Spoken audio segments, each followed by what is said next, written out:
Do you love your wife? Yes. Prove it. Like, what's the metric? Give me the number that helps me know, right? Because when you met her, you didn't love her, right? Now you love her, right? Tell me the day the love happened. It's an impossible question. She didn't fall in love with you because you remembered her birthday and bought her flowers on Valentine's Day. She fell in love with you because when you woke up in the morning, you said good morning to her before you checked your phone. She fell in love with you because when you went to the fridge to get yourself a drink, you got her one without even asking. She fell in love with you because when you had an amazing day at work and she came home and she had a terrible day at work, you didn't say, yeah, but let me tell you about my day. You sat and listened to her awful day and you didn't say a thing about your amazing day. This is why she fell in love with you. I can't tell you exactly what day, and it was no particular thing you did. It was the accumulation of all of those little things that she woke up one day and as if she pressed a button, she goes, I love him, right? Leadership is exactly the same. There's no event. There's no thing I can tell you you have to do that your people will trust you. It just doesn't work that way. It's an accumulation of lots and lots of little things that anyone by themselves is innocuous and useless. Literally, pointless by themselves. People will look at little things that are good leadership practices and say, that won't work, and you're absolutely right. But if you do it consistently, and you do it in combination with lots of other little things, like saying good morning to someone, that looking them in the eye. My friend George, who's a 3-star general in the Marine Corps, he says his test for leadership, and I love this, he goes, his test for a good leader is if you ask somebody how their day is going, you actually care about the answer. Right? The number of times we're walking to a meeting, we're rushing, we go, how are you? Not good, I got to get to you later, I'm late for a meeting. Right. If you ask the question, you were standing there and you were listening to the answer. It's those little innocuous things that you do over and over and over and over that people will say, I love my job. Not I like my job. I like my job means, yeah, the challenge is great, they pay me well, I like the people. I love my job means, I don't want to work anywhere else. I don't care how much somebody else is willing to pay me. I'm devoted to the people here, and I care desperately about the people here as if they were my family. In business, we have colleagues and coworkers. In the military, they have brothers and sisters. That's how they think of each other, right?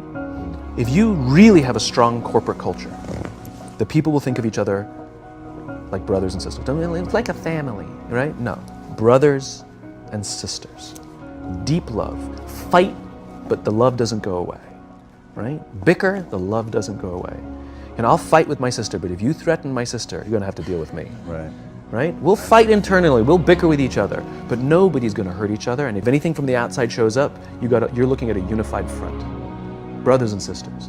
Now, how do you create brothers and sisters out of strangers? Common beliefs, common values, parents, in other words, executives who care about their children's success, who care to raise their children, teach them skills, discipline them when necessary, help them build their self-confidence so that they can go on and achieve something more than you could have ever imagined achieving for yourself. The one thing I am comfortable saying that all effective leaders must have is courage, because it is hard. It is hard to stand up against outside pressure. It is hard to stand up to an external constituency who's pushing you to do something for their short-term gain, to do the right thing for your people. It is hard. It is thankless. It is lonely. Sometimes you get fired. Sometimes you get in trouble. Sometimes you'll lose your job and the next guy will get all the credit. It's all true.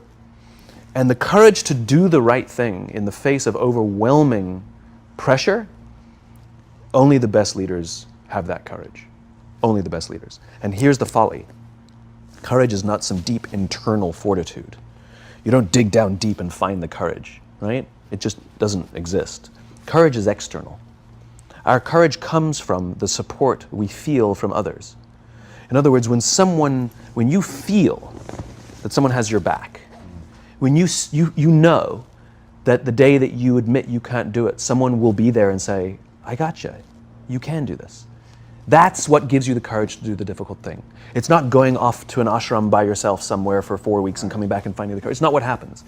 It's the relationships that we foster. It's the people around us who love us and care about us and believe in us. And when we have those relationships, we will find the courage to do the right thing. And when you act with courage, that in turn will inspire those in your organization to also act with courage. In other words, it's still an external thing. That's what inspiration is, right? I'm inspired to follow your example. But those relationships that we foster over the course of a lifetime will not only make us into the leaders we need to be and hope we can be, but they'll often save your life.